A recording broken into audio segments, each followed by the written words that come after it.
Il faut que tu prophétises encore sur un grand nombre de peuples et de nations et de langues et de rois.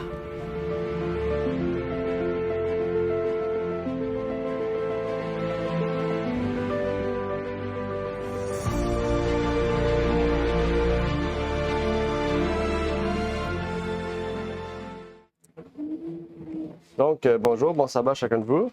Bonjour, bon sabbat. Donc, aujourd'hui, nous allons réviser notre chapitre qui se situait dans Romains 10 jusqu'à Romains chapitre 16. Puisqu'on a fini notre trimestre sur l'épître aux Romains. Donc, quel livre nous allons commencer la semaine prochaine? Esdras. C'est Romains 10. Ouais. Romains 10 à 16.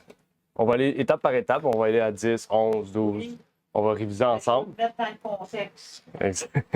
Après ça, on va la Bible aussi en papier parce que juste Internet, c'est un autre dynamique. Ouais, c'est toujours mieux en papier, on se souvient mieux après. Donc, avant de commencer, on va faire une courte prière. Par la suite, on va commencer la révision. On va terminer les 3 trimestres que nous avons faits au travers du livre de Romains. Donc, commençons par une courte prière.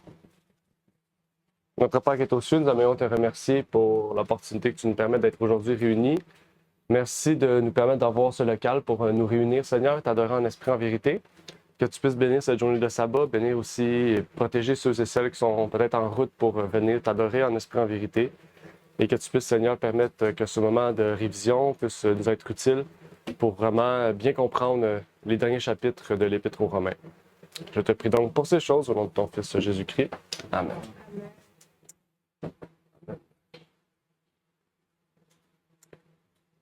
Parfait. Donc, on va commencer avec la leçon numéro 1, qui était le chapitre 10 de Romains, la première partie. Pour ceux qui ont fait la révision cette semaine, nous allons passer au travers des questions qui nous permettront de réviser le chapitre 10. OK? Donc, la première question que la leçon nous donnait, c'était pourquoi les Juifs n'ont-ils pas trouvé la justice? Si possible, la réponse avec le verset. C'est important. Comme ça nous permet de bien mémoriser l'importance de la structure du chapitre. OK? Donc, pourquoi les Juifs n'ont-ils pas trouvé la justice? Dans le chapitre 10, Paul nous partage les raisons de cette question. Bien, la réponse. OK? Pourquoi les Juifs n'ont-ils pas trouvé la justice? Le droit de justice. Oui? Quel verset? Surprise. C'est verset 3. Exact. C'est verset 3. Exact. Merci Daniel, car ils ont cherché leur propre justice. Ça le dit ici, car ne connaissant point la justice de Dieu et cherchant à établir leur propre justice, mais ils n'ont point trouvé la justice de Dieu. OK? Donc, c'est quelque chose d'intéressant ici qui est bon, aussi bon pour nous. Hein? C'est bon pour nous aussi. Si on recherche notre propre justice, on ne recherche pas la justice de Dieu non plus. Chercher la justice par la loi. Exact. Oui. OK, donc le verset 3. La prochaine question, c'était quel est le but ou l'objet de la loi? Donc, il fallait des réponses par des versets. Oui, le verset du chapitre. C'est ça qui est dur. Comme la première question, je l'avais, mais Ah, c'est facile, là. Je sais qu'on est capable de dire les réponses comme ça, mais Ouais. si dans le chapitre 10, il faut que là, c'est bien de connaître les chapitres. Là, c'est là que ça rentre dans notre tête, puis là qu'on... Ben oui, ça chercher parce Verset 4, exact. OK? La justification, le pouvoir de la loi. Oui. Il y a la justification par Christ. Mhm. Ça a mené à Christ. Ça dit que Christ est la fin de la loi. OK? Donc, la loi pointait par la vraie justice qui est Christ. OK? Donc, Christ est la justice. C'était quoi ta question déjà? Quel est le but ou l'objet de la loi? À pointer vers Christ. OK, le but. OK. Oui. OK? Donc, le but, c'est de pointer vers Christ, comme Claude a dit, OK, pour la justice de tout croyant. OK? Je sais qu'il y a d'autres chapitres où on parlait de la loi. On a parlé de la loi de Moïse un peu plus tard dans Romains. Récemment, on en a parlé au chapitre 14 et 15. Mais ici, on a une explication claire. Oui, Dania. Oui, ben, il y a des groupes chrétiens qui pensent ce verset qui dit Christ est la fin de la loi, ça veut dire qu'il n'y a plus de loi. C'est fini. Mhm. Alors, c'est ça, et que le fait qu'ils disent qu'il n'y a plus de loi, comment on peut les conseiller, ça, c'est pas la fin de la loi. Mhm. Parce que Christ, c'est la loi lui-même. En OK. Christ, nous avons tout. Oui, Vous bonne voyez question. tous les autres. Bonne Yeah. question. Est-ce qu'il y a d'autres versions de la Bible aussi? Je sais que tu as la version, Diane, de... Je vais poursuivre. OK, ben vas-y. Tu sais, c'est correct? Ben oui, vas-y, vas-y. OK, c'est ça, parce que, tu sais, il y a la fin de la loi, ça ne veut pas dire de ne pas accomplir les choses, de ne pas respecter la loi, même que ça confirme la loi quand on a Christ dans notre cœur, puis que la loi est écrite dans notre cœur. Ça la confirme, parce que c'est pas ceux qui écoutent la loi qui est justifiée devant Dieu, ce sont ceux qui la pratiquent sont justifiés.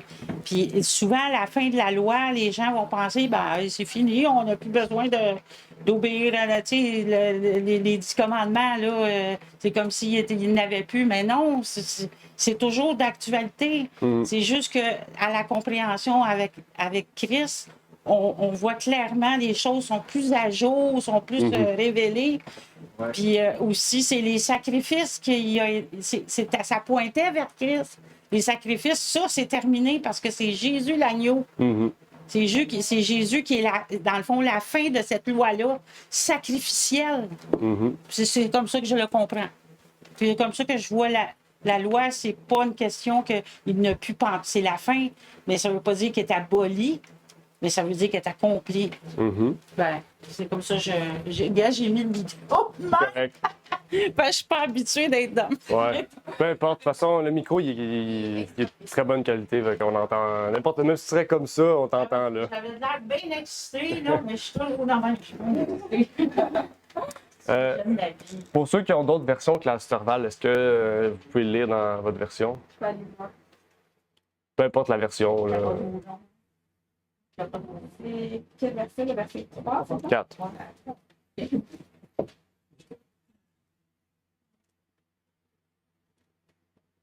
Ceux qui ont, je sais pas, une Louis II. La 10 secondes. Mhm. Ça dit car Christ est la fin de la loi pour la OK. justification. T'as-tu d'autres versions? T'as-tu toutes les versions, en fait, égales? Christ est la fin de la loi pour justification. Tu peux pas comparer les versions? Non, mais c'est la même. Puis en anglais, la King James?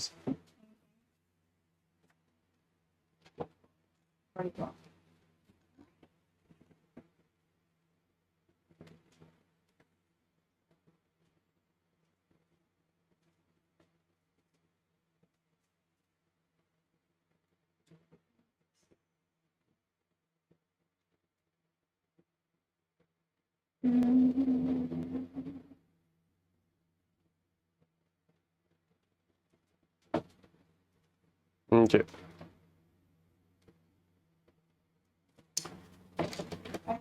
OK, bon, on va continuer. Tout bad. C'est bon, Romain, hein? C'est pas Ouais. bon, les livres de Paul, hein? Ouais, particulièrement Romain, pas aussi parce que Romain, on dit que c'est l'épître de la foi. Fait que quand on lit l'épître de la foi, puis que Paul, tout le long, il parle de la loi aussi. Tu sais, il dit, tu peux pas accomplir la foi. Est-ce que tu crois que le commandement, tu ne commettras pas d'adultère est encore vrai? Est-ce que, tu sais, Paul, il continue, tout le long, il parle de ça, puis il rattache ça avec la foi. Après ça, on dit que la loi n'existe plus. Ce serait un peu bizarre, tu sais, que l'épître de la foi, tu sais, met au même niveau la loi puis la foi. Oui, c'est ça. Fait que ça peut paraître paradoxal, mais dans le fond, c'est une compréhension. Ouais, c'est ça. C'est ça. Exactement. Même qu'il dit pécherions-nous parce que nous ne sommes plus sous la loi, sous la grâce, loin de là. Ouais, c'est ça. Loin de là. Les réponses sont claires. Hein? Donc, le verset 4, Ouais, il dit qu'à Christ est la fin de la loi pour la justification de tout croyant. OK? Je sais que Daniel avait sa question. Je pense qu'on a pu, avec d'autres versets, parce que souvent, c'est ça le problème aussi de beaucoup de chrétiens, c'est qu'on utilise un verset pour affirmer un principe ou une doctrine. Puis c'est pas, la Bible ne fonctionne pas de même. non. OK? Parce que là, on prend lui, puis on prend d'autres versets, puis ça dit Jésus est venu accomplir la loi.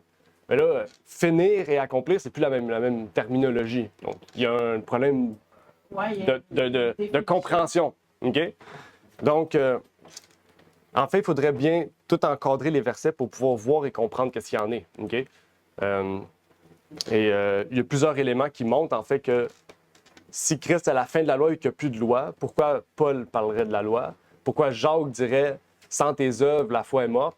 Pourquoi on pourrait continuer en plein d'autres auteurs de la Bible, même dans Apocalypse, où on parle encore de la loi, des prophéties, les choses à venir, on continue avec la loi, l'image du sanctuaire ou d'autres aspects. Donc, il faut comprendre que la loi n'est pas disparue à l'apparition du Christ ou à la mort du Christ. OK? Elle est juste, comme vous avez si bien dit, elle a juste été réaffirmée par ses principes mêmes, en fait. Parce que les Juifs avaient détourné l'attention de la loi vers des traditions plutôt que vers l'esprit de la loi. Oui. Même que Paul, quand il dit « j'ai été dégagé de la loi », parce que lui, dans le fond, il était complètement asservi par ça, tu sais. Puis là, j'ai été dégagé à cause de Christ. Parce Ouais. Il l'a appelé, hein? Oui. Oui, effectivement. Il était dégagé. Il était, ça lui a rendu justice. Ouais.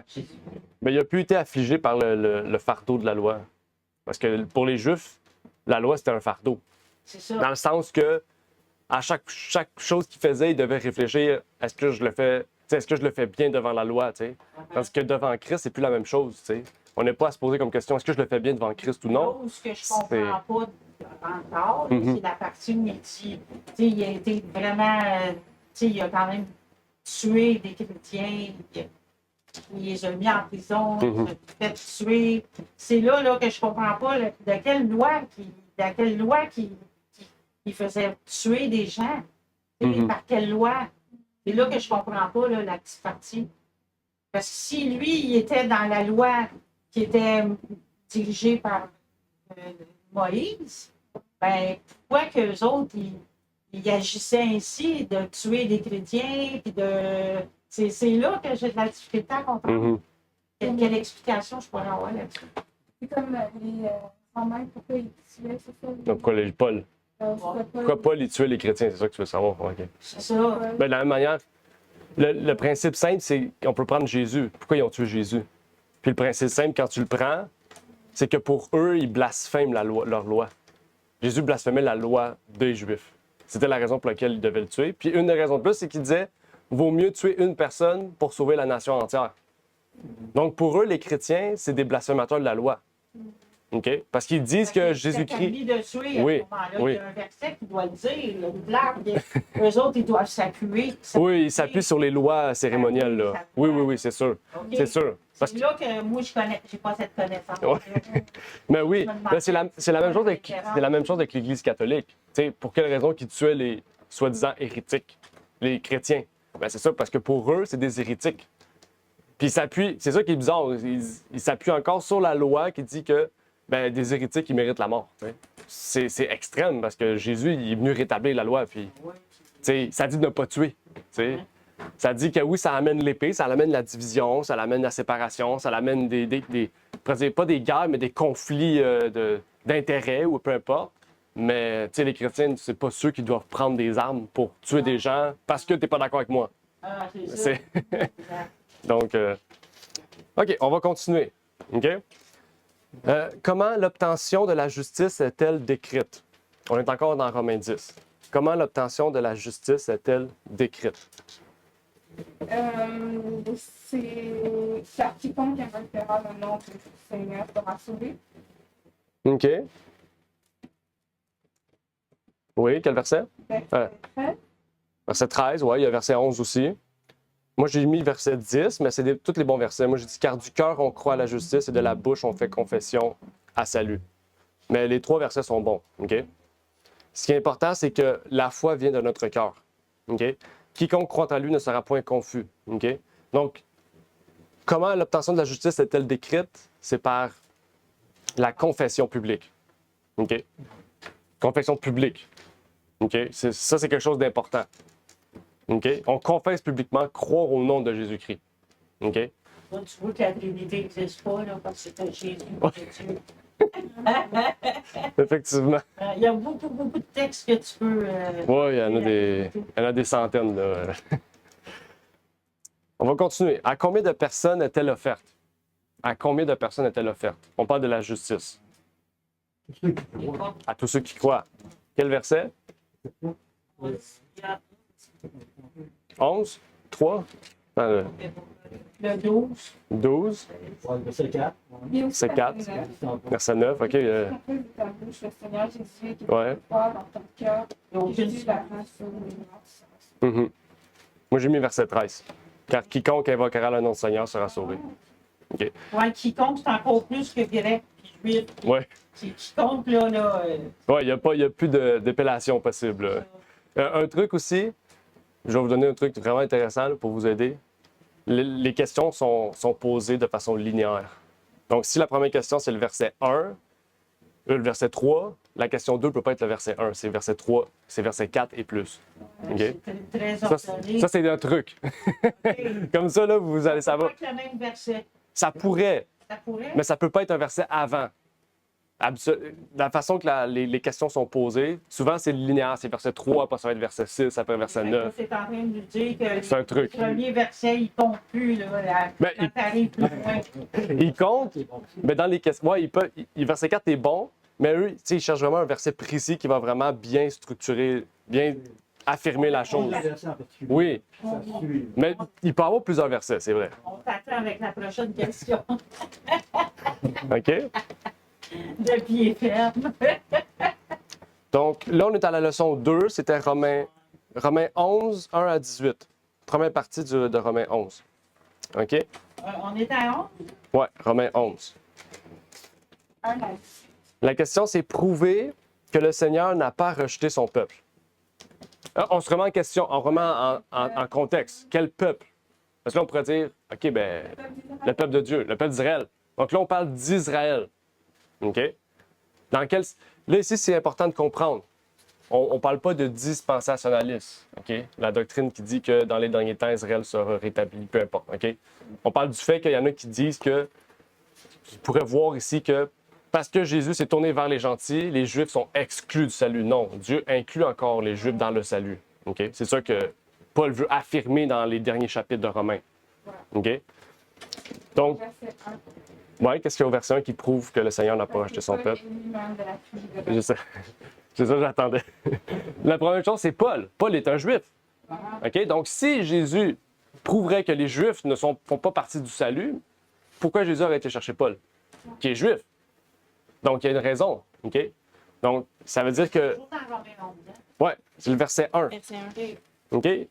Parce qu'il dit, je suis moi-même Israélite. OK? Qui vient prouver que les Israélites aussi, les Israël, font partie aussi du salut. OK? Parce qu'il ne faut pas tomber dans les deux extrêmes. Il y en a qui disent que les Juifs sont exclus du salut, puis c'est fini pour eux parce qu'ils ont eu une chance, puis ils ont perdu. D'autres qui vont dire que les Juifs, c'est encore... C'est lui qui a la place primaire dans le livre de Daniel et de l'Apocalypse, puis que les chrétiens sont comme juste des... c'est comme genre des appuis à Israël, qui est encore le peuple de Dieu, ou genre des seconds face à Israël. Puis il y a la balance entre les deux, où qu'on soit des gentils ou des juifs, on est tous égaux. Là. Le salut appartient à tout le monde. Puis le peuple, c'est plus une nation, là. C'est toutes les nations ensemble qui forment un peuple. OK? Donc il y a une balance à avoir aussi. OK? C'est ça que Paul établit ici, en fait. Il montre que, pas parce qu'on est gentil, on doit rejeter les Juifs parce qu'ils ont rejeté Jésus une fois. Il y en a qui peuvent être rachetés. C'est pas parce que le royaume de Dieu leur a été enlevé pour donner aux gentils. Ça, dans le fond, peut-être dans leur pensée. Le royaume de Dieu est donné aux gentils maintenant, donc les Juifs sont rejetés. Dans le fond, c'est faux. Là. Effectivement. Ils sont aussi appelés, même si ça prend un peu plus de temps, mais Oui, le Ça salut pour vient eux autres. quiconque. exact, c'est ça. Qui compte. Quiconque. Oui, Dania? Rien qui compte. Dieu a rejeté l'organisation juive. Mhm. Il n'a pas rejeté individuellement les juifs. Ben, c'est ça. Ouais. C'est ça, c'est l'organisation. C'est l'organisation qui était défectueuse, dirigée par les grands dirigeants, puis c'est ça, les deux périodes. Mhm. Oui, tout à fait. OK, continuons. Comment les Juifs ou les gentils peuvent-ils devenir le véritable Israël de Dieu? Chapitre 11. Comment les Juifs ou les gentils peuvent-ils devenir le véritable Israël de Dieu? Exact. 6? On l'a dit en même temps. Oui. Alors, si c'est par grâce, ce n'est plus par les œuvres, autrement la grâce ne serait plus une grâce, au contraire. Si c'est par les œuvres, ce n'est plus par la grâce, autrement les œuvres ne seraient plus On les œuvres. va s'habituer de répondre à la question précise. Ça, j'ai pas d'habilité encore. Je vais me pratiquer, regarde, là, je me pratique. Donc, parfait. Prochaine question. En qui se trouve la plénitude des Juifs et des gentils? En Christ? Quel verset? N'oubliez pas, là, c'est 1 à 18. Notre sujet, À qui, quoi? En qui se trouve la plénitude des Juifs et des gentils? On sait que c'est le Christ. Maintenant, quel verset? C'est là la question. 4. 4, OK. Moi, j'avais dit verset 17. 17. Ah non, pas verset 17. Attends. Moi, j'ai mis 16 à 18, pour être honnête. Parce que ça dit, on parle de l'olivier, puis on sait que l'arbre, c'est le Christ. Ouais. Parce que c'est quand même. Peut-être que je comprends pas assez la question. En qui se trouve la plénitude des Juifs et des gentils? On a dit le Christ. C'est vrai, c'est le Christ. Ouais, OK. OK? Puis particulièrement, le verset 16 à 18, on parle de l'olivier qui est le Christ, qui représente le Christ, l'arbre. OK. Puis on dit que les branches se rattachent en parlant des gentils. OK? Mais que l'arbre en tant que tel, c'est les Juifs. Ouais. Puis là, on a su que. C'est là qu'on comprend aussi plus tôt qu'est-ce que Paul disait, la circoncision de la chair et du cœur, en parlant que autant les gentils peuvent être circoncis par rapport au cœur, et que les Juifs n'ont pas compris que la circoncision de la chair, c'était pour le but de faire comprendre le cœur. OK? Donc, c'est la même chose ici. On voit l'arbre, on voit l'Israël qui est au milieu, qui est l'arbre, puis on voit les branches qui s'y rattachent, qui est les gentils, qui viennent s'attacher à l'Israël. OK? Parce qu'on est dans le fond toute la République d'Israël. C'est ce que Paul disait dans d'autres parties de son livre ailleurs, là, dans d'autres épîtres. OK? Donc, on va aller avec la leçon numéro 3, Romains 11, 19 à 36. OK? Deuxième partie de la leçon du chapitre. 9 à... 36, jusqu'à la fin. OK. Donc, la première question, c'est pourquoi les branches abraïques ont-elles été coupées? Moi, j'ai marqué verset 19. OK? Et tu diras, les branches ont été retranchées afin que moi, je fût hanté. OK. Mais ça ne dit pas pourquoi. Incrédulité. Incrédulité, verset 20. Ben, C'est ça, Arnaud, tu avais la bonne chose. Tu avais le sujet qu'on a identifié. Maintenant, il fallait savoir la raison. pourquoi? Pourquoi? À cause de leur incrédulité. À cause de leur incrédulité. L'autre, il l'a trouvé. Il est tombé dessus. Ouais. Prochaine question. Quelle assurance est donnée concernant les dons et l'appel de Dieu? Quelle assurance est donnée concernant les dons et l'appel de Dieu? Il y a un verset qui dit directement le mot, là. Un mot qu'on recherche.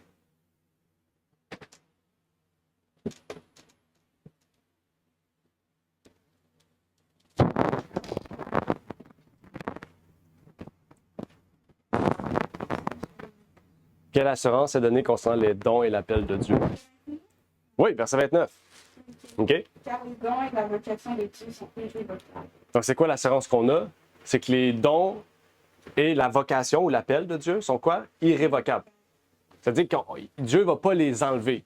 Il les a promis, il les a donnés, il ne va pas les enlever. OK? Donc, c'est quand son fils va revenir que là, ben, ils vont être enlevés parce que l'utilité n'est plus là. OK? Mais c'est pas parce qu'il va les enlever, c'est qu'il n'y a plus l'utilité. OK? Prochain point. Que dit-on concernant la sagesse de Dieu? Verset 33. 33, exactement. Que dit-on de la sagesse de Dieu? Ô profondeur des richesses, tant de la sagesse que de la connaissance de Dieu, que ses jugements sont impénétrables et que ses voies sont incompréhensibles. Amen. Donc, on dit que la sagesse de Dieu est profonde. OK? Elle est riche. C'est la sagesse parfaite. C'est la sagesse que Dieu veut qu'on recherche. C'est ce que Jacques disait, en rechercher la sagesse d'en haut et non la sagesse terrestre. La sagesse du Proverbe 8, 22. Oui, aussi. Effectivement. Et Jésus. Amen. Leçon 4, Romains 12, 1 à 8. Donc là, il n'y a pas beaucoup de versets, donc il n'y a pas beaucoup de choix. Là. Romains 12, 1 à 8. Là. Vous avez 8 versets. Il n'y a pas beaucoup de choix. On a plus de chance. Oui, c'est ça. Quelle exhortation fervente l'apôtre donne-t-il? Là, ça, il y a un mot qui donne la réponse. Là. Puis les exhortations de Paul, souvent, il commence Deux. le chapitre où il termine le chapitre. Le 2, OK? Le verset 2 est bon, mais il dit « et ». Donc, il y a quelque chose avant le verset 2 qui va aussi être une exhortation. Encore, comme sachez bien. Ouais. Verset 1 et verset 2. Ah OK? oui, c'est ça, c'est l'exhortation, c'est le 1. Ouais. Mais la partie importante, c'est offrir nos corps en sacrifice Ouais, vivant. c'est ça. Après ça, il explique un détail puis il décrit davantage. Oui, OK. c'est ça, le point clé est là. Oui, c'est ça. Mais le verset 1 et 2, c'est vraiment l'exhortation complète. OK? Offrir un corps en sacrifice vivant. Prochaine question, c'est comment devenons-nous membres du corps?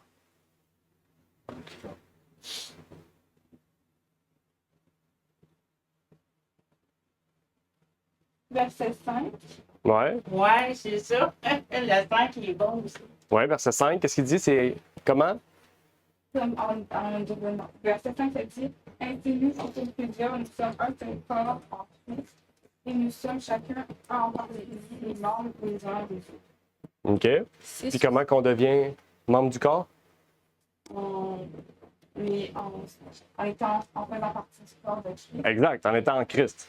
OK? Donc, quand on est en Christ, on fait partie du corps. OK? Comment et dans quel but les dons sont-ils accordés?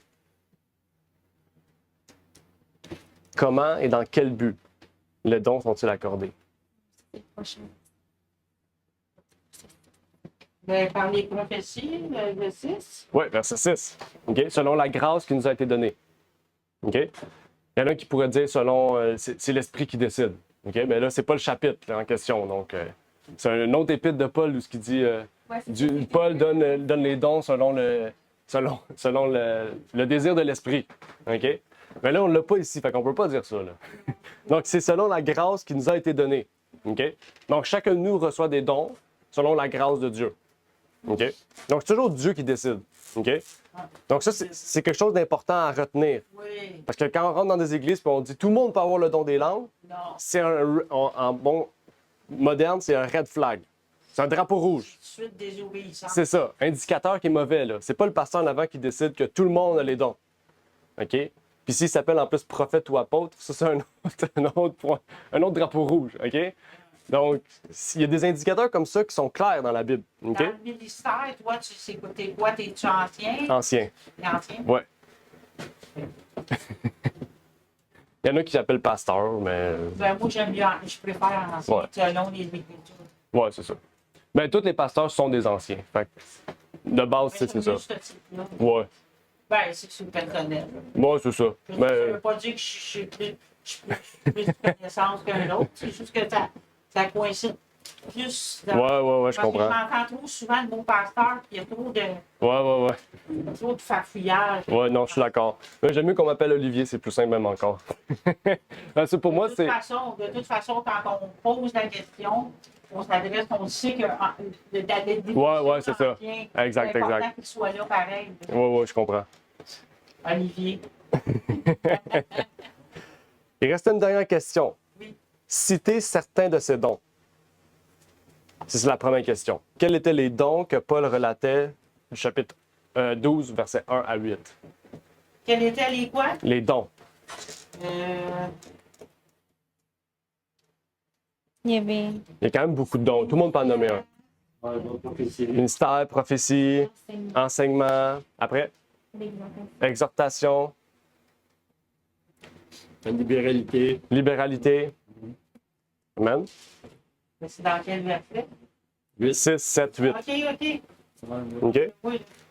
Puis c'est important aussi, si on a remarqué, il y a un ordre aussi.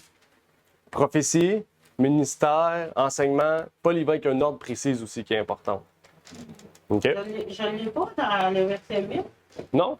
Ça dit soit l'exhortation pour exhorter, celui qui distribue, qui le fasse avec simplicité, Il n'est pas écrit, là. OK. celui qui préside. Juste nommé de même, là. Il n'est pas écrit dans le 8. Écrit quoi? Ben, libéralité. Ouais, mais c'est sûrement la traduction. Mais moi, j'ai celui qui distribue. Mais c'est libéralité aussi. Parfait. OK. Ça, c'est la dernière question sur ce chapitre. Oui. OK. Ben, non, sur cette Hein? première partie-là. OK. Parce que là, on embarque dans le chapitre 12, versets 9 à 21. OK. Le reste des versets. OK? Pourquoi on fait ça? Parce que regardez, la prochaine partie, c'est un autre sujet. On parle de l'amour. OK, d'accord. OK? Donc, comment l'amour se manifeste-t-il? 10. 10, OK? Par l'amour fraternel. Oui. Sans hypocrisie. Sans hypocrisie, OK? C'est important parce que s'il y a de l'hypocrisie, comment avoir de l'amour fraternel? C'est impossible. Parce que si on est hypocrite, on n'a pas véritablement un amour fraternel. OK? Donc, si on est hypocrite, on ne peut pas avoir de l'amour fraternel. OK? Donc, sans hypocrisie. OK, c'était quoi la question? Parce que je pense qu'il n'y en a pas comme ça. C'est comment l'amour se manifeste-t-il? OK. Ben oui, il se manifeste d'un amour fraternel. OK, c'est bon. OK. J'avais bien compris. OK. C'est bon. Mais l'indicateur, c'est vraiment sans hypocrisie, c'est quand même très important. Puis effectivement, sans l'amour fraternel aussi. OK? Ça dit ayez le mal en horreur, attachez-vous fortement au bien. OK? Donc, à quoi devons-nous nous attacher? C'est la prochaine question. À quoi devons-nous nous attacher? Il y a un mot qui est important. S'attache fortement au bien. Attacher fortement au bien, exactement. Donc, on doit s'attacher fortement au bien. OK? Que devons-nous abhorrer? C'est-à-dire, qu'est-ce que nous devons avoir en horreur ou avoir à ne pas rechercher? Le mal? Oui, le mal. Ça dit, ayez le mal en horreur, attachez-vous fortement au bien. OK? Ça, c'est important. C'est pas écrit ayez le mal, détestez le mal. C'est même plus fort que ça. C'est ayez en horreur le mal. Surtout ne rendez personne de mal pour le mal. Aussi, exact. Moi, c'est pas. Oh, c'est un air climatisé. Ah, ça fait du bien. Ouais, c'est beau. Il y avait aussi le verset 16, ça ne se ferait pas à ce qui est élevé. Verset quoi? Verset 16. 16, quand ça dit n'aspirez pas à ce qui est élevé, Mhm. mais laissez-vous attirer par ce qui est humble. Il y a une couleur de ce qui est élevé aussi. Mhm. Oui, effectivement. Prochaine question. Répétez certaines des injonctions du chapitre 12. C'est quoi ça? Une injonction? Oui. C'est quelque chose que... Oui, bonne question. Je voulais pas... Je m'avais dit quelque chose, mais je veux pas... Synonyme. Synonyme. Ouais. Injonction, je vais checker cette semaine. Un ordre formel, impératif et exécutoire. OK, c'était. Redis-la la même question que tu as dit pour moi. Je peux se comprendre. Quelle injonction? Répétez certaines des injonctions du chapitre 12. OK. Bénissez ceux qui vous persécutent, bénissez et ne bénissez pas. Ouais. Verset 14. Mais en fait, pas mal de versets, là. Verset 10, verset 11, verset 12, pratiquement. Non paresseux en affaires, fervent en esprit, servant le Seigneur. Tu sais, il y a plein de choses, là. OK? Soyez pleins d'affection devant les jours. Oui. L'amour fraternel. Il y a beaucoup de choses. OK? Verset 21, il y a quand même un bon résumé. Ça dit surmonter le mal par le bien. Aussi. Si on a remarqué, Paul, à travers ça, il parle de l'amour, il parle tout le temps du. Il fait tout le temps la balance entre le bien et le mal. OK? Quand il y a du mal qui y arrive, faites le bien. OK? Faites pas le mal par le bien. Faites pas le mal par le mal. Remplacez le mal par le bien. L'image que moi je vois, là, c'est que, mettons, tu as un tsunami devant toi, là. T'as un Mhm. tsunami. Ben, toi, tu le regardes aller, mais tu restes calme devant le tsunami. T'attends que ça se calme. Mhm. Ben, c'est le même avec les gens. Quand tu vois qu'il y a des gens qui sont mal intentionnés ou ils veulent te persécuter par des gros mots ou ça, c'est comme si tu avais une tempête, quelque chose en avant de toi, mais Jésus dit laissez-moi, à moi la vengeance. Ne pas essayer de combattre contre la chair et le sang, Mhm. mais plutôt, c'est plutôt Satan qui agit avec le monde, qui essaye de nous faire tomber Mhm. à travers la personne. C'est pour ça que Jésus dit de ne pas vaincre le mal par le mal. Moi, c'est comme ça que je le conçois dans la vie de tous les jours quand que je rencontre des gens qui disent une parole blessante ou en place je vais méditer sur ça, je vais prendre un pas de recul. Puis des fois, je vais servir à lui donner une parole qui va toucher son cœur, une semence, hein. Mhm. Des fois, pas toujours, Ouais. mais ça peut arriver aussi. Oui, amen. Ça, c'est tout un travail, mais ça vaut la peine, c'est un bon combat. Oui, effectivement. Parfait. Avançons au chapitre 13. Quelle devrait être notre attitude envers les pouvoirs civils? C'est notre chapitre sur l'autorité. Être soumis. Soumise. OK. Verset 1.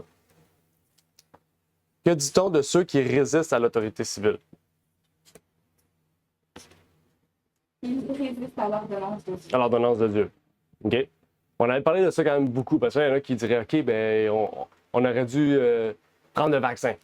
On aurait dû prendre plein de choses ou suivre plein d'autres choses qui pourraient arriver dans le futur. On ne sait jamais ce qui va arriver dans le futur. OK? Donc, c'est des questions qu'on se pose ici. OK? Mais on va voir avec la lignée du chapitre va nous amener lui-même à répondre à notre question. OK? Donc, toi, tu as réfléchi sur le recensement. Oui, c'est ça. Tu as pris un pas de recul, tu t'as pas dit tout de suite, Oui, oui. donner un exemple aux autres. Tu as médité là-dessus, tu as vu le discernement, Mhm. comme le vaccin versus le recensement. Oui, oui, oui. C'est deux choses. Oui, c'est ça. Bon. Exact. Effectivement. Justement, la prochaine question, c'est lorsque le pouvoir civil s'interpose entre nous et notre devoir envers Dieu, que devons-nous faire? Obéir à Dieu. Obéir à Dieu. Quel verset? Il y a un verset qui parle de ça?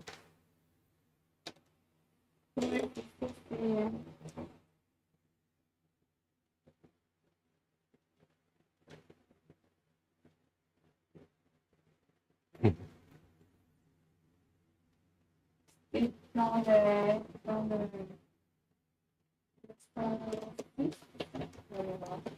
Son 6, c'est le son. Ouais, 6. OK? Mais oui, c'est ça. OK? Si l'autorité humaine veut usurper l'autorité de Dieu, on doit se soumettre à l'autorité de Dieu d'abord, plutôt qu'aux hommes. Et ça, il y a d'autres versets qui nous en parlent. OK? En quoi l'amour trouve-t-il son accomplissement? En quoi l'amour trouve-t-il son accomplissement? de la loi. De la loi, quel verset?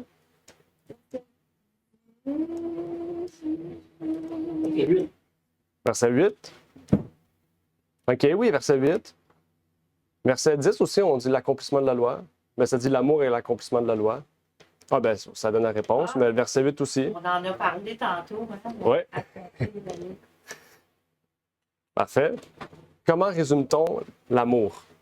Comment résume-t-on? L'amour. Quel verset? 10. On vient de parler du verset 10. Exact.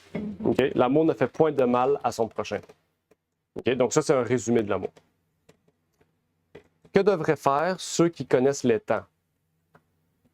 On est encore au chapitre 13. Comment? Que devraient faire ceux qui connaissent les temps? Tu connais quoi? Les temps. Les taxes? Non, pas les taxes. Les temps. Les temps? Le temps, oui. Le temps? Ah, le temps! Ouais. Ça, j'ai attaqué, mais temps. c'était pour ça. Par le temps de Jésus-Christ. Oui. Verset 11, ça dit, vous devez faire cela vu le temps où nous sommes. OK? Donc, qu'est-ce qu'on doit faire? C'est d'ici l'heure de nous réveiller en fin de sommeil, puisque le salut est maintenant plus près de nous que lorsque nous avons cru. OK? La nuit est avancée, là, il continue, marcher honnêtement, etc. Il continue d'écrire un peu plus qu'est-ce qu'on doit faire. OK? Qu'est-ce qu'on devrait faire? On devrait en fait se préparer, c'est ça qu'il essaie de nous dire. Là.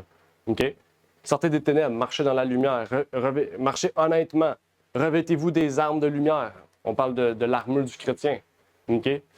Donc, il parle vraiment, Paul ici, il nous encourage, vu les temps difficiles qui viennent, vu les temps, même à l'époque, imaginez aujourd'hui comment on doit se préparer en conséquence pour le retour du Seigneur. Revêtez-vous du Seigneur Jésus-Christ. Oui. On l'aime, hein? Oui. Incroyable. L'amour, vraiment. On peut plus s'en passer. Hmm. Des fois, ça m'arrive d'avoir des larmes de joie, juste à sentir la présence de Jésus. J'ai des images, des fois, là, puis je pleure. Ouais. Une fois, j'étais en auto, là, puis je me suis mis à pleurer juste en regardant, juste en parlant. Tellement que je l'aime, Jésus. Il a fait tellement de belles choses. Ah, Hmm. puis il est encore là. Oui, c'est ça. Il est présent à la droite du Père. Amen. Avançons avec Romains 14 maintenant. Leçon 7, Romains 14, 1 à 12. Comment devons-nous traiter ceux qui sont faibles dans la foi? Ah, ne discutez pas des opinions. Ouais. Ça, là, j'ai eu de la difficulté avec ça. OK. Et moi, il a raison. Hein? Et moi, il a raison. Ses opinions. Quand on dit ses opinions, ça veut dire c'est moi qui ai raison. Ah oui, c'est ça. Ouais. C'est ça. Ah oui. Il y a deux choses, il y a deux aspects. Recevez-le, mais aussi, mais non pour des disputes douteuses. OK? Donc, il y a un aspect de recevoir la personne, l'accueillir. OK? Puis après ça, ne pas discuter sur des sujets qui pourraient. Ouais. Parce que si tu l'accueilles puis tu parles d'un sujet que tu sais que ça va être difficile puis tu le repousses, Je mais l'ai fait tellement souvent. ça nous arrive. On est humain des fois puis c'est. c'est J'avais une difficile. personne, moi, qui voulait venir dans notre église, l'Adventiste, où ce que j'avais. Ouais, à Joliette. Hein? Les ceux que je connais depuis des années. Puis là, j'ai commencé à parler du parlant en langue. Puis je sais même pas c'est qui est au bout du fil. Elle n'a jamais voulu se pointer. Juste parce que j'ai parlé de ça. Là, après ça, j'ai compris qu'il ne fallait pas que je fasse ça du tout. Il fallait que je l'accueille, que je l'écoute. Ouais, c'est ça. Jésus, il écoute Jésus. Il n'arrive pas tout de suite avec une recette tout dans la bouche. Là. Non, il écoute. Il ressent la personne, il voit son cœur, il l'accueille avec amour. C'est tellement beau, les yeux de Jésus, comment le regarder comme lui. Hmm. Mais c'est ça quand on est au début. Hein. On Ouais. fait des erreurs. J'en fais encore, mais un petit peu moins. Par la suite, il y avait une réprimande de la part de Paul. Quelle réprimande est donnée à ceux qui jugent les autres? Et on est au chapitre 14, hein, si je me trompe. Oui. Ouais, 14. Qu'est-ce que Paul dit sur ceux qui jugent les autres?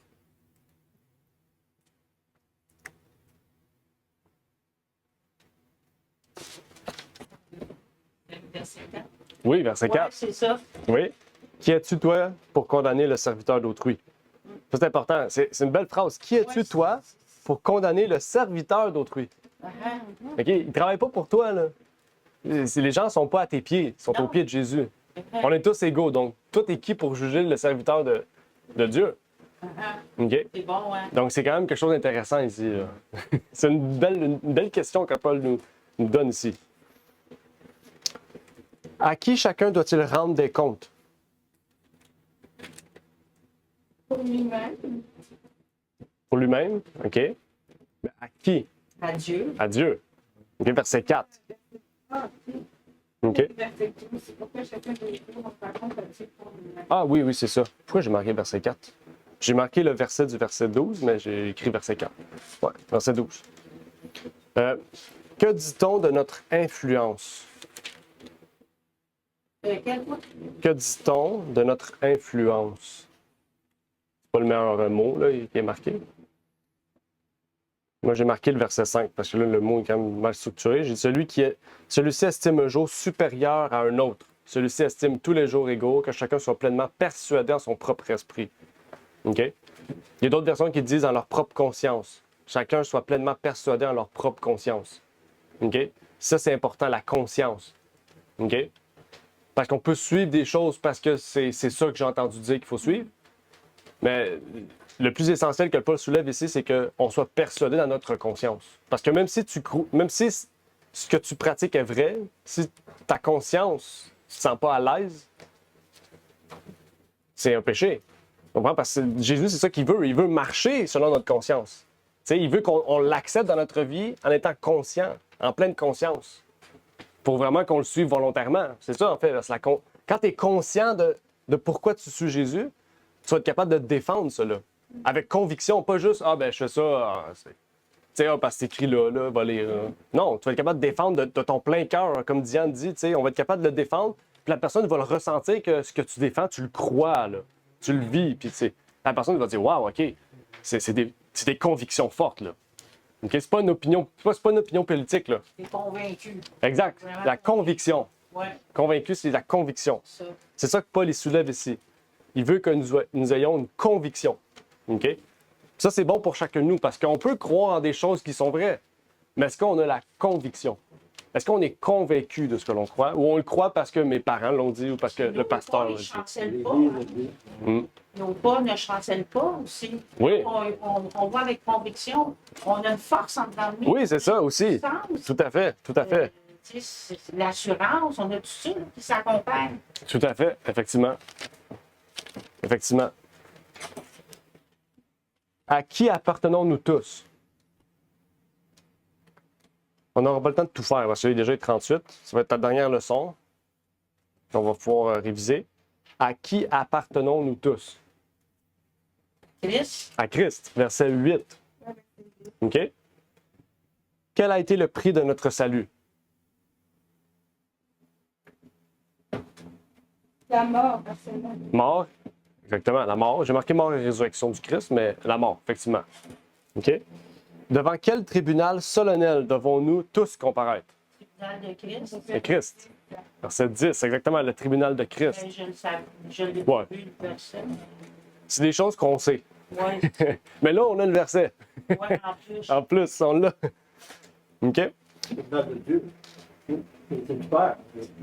Ben, c'est marqué Christ, en tout cas. Mais ici, c'est marqué tribunal de Christ. Oui, parce OK. que c'est- Oui, verset parce que 10. s'il a remis tout jugement au Christ, ben, c'est le tribunal de Ouais, Christ. aussi, ouais. Parce que c'est Dieu Dans qui a l'Église, donné c'est le jugement à Christ. Ah ouais? Ça devient le tribunal Ah. de Christ. Parce C'est que ça intéressant, ça. appartient à Jésus. Parce que le Père lui a donné Qu'est-ce que le dans pouvoir. le sauveur? Mhm. Dans Daniel 7, on parle du Père. L'Ancien des jours. Oui, Ouais. ça c'est, ouais. Lui, il s'approche de l'entrée des jours, ça c'est une vision de Daniel. Mais ça reste que c'est Jésus qui a le pouvoir de juger. En fait, le jugement appartient à Dieu. Mais c'est Dieu lui-même dans Hébreu qui dit « J'ai remis tout jugement à mon fils Ça. ». OK? Dieu va être jugé aussi. Oui.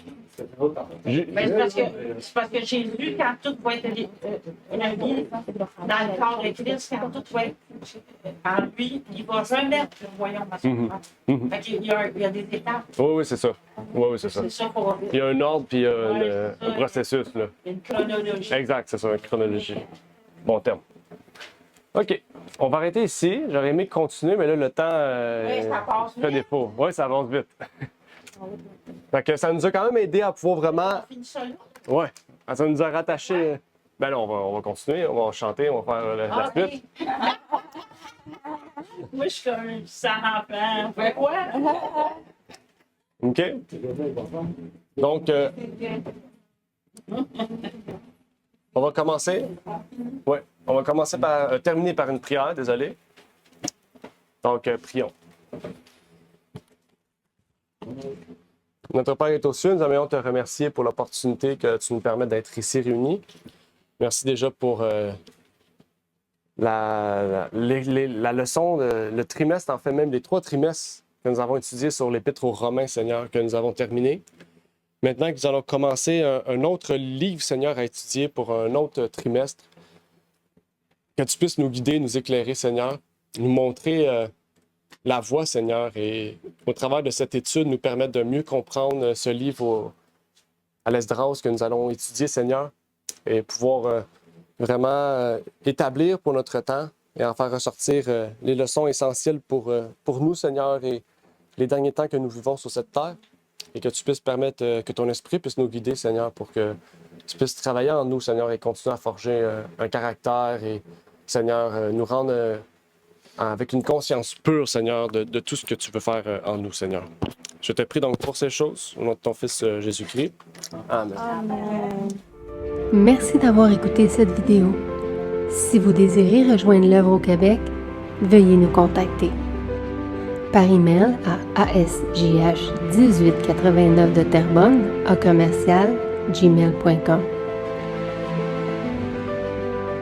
et via Facebook à commercial ASJH1889 de Terrebonne. Merci à vous et que Dieu vous bénisse.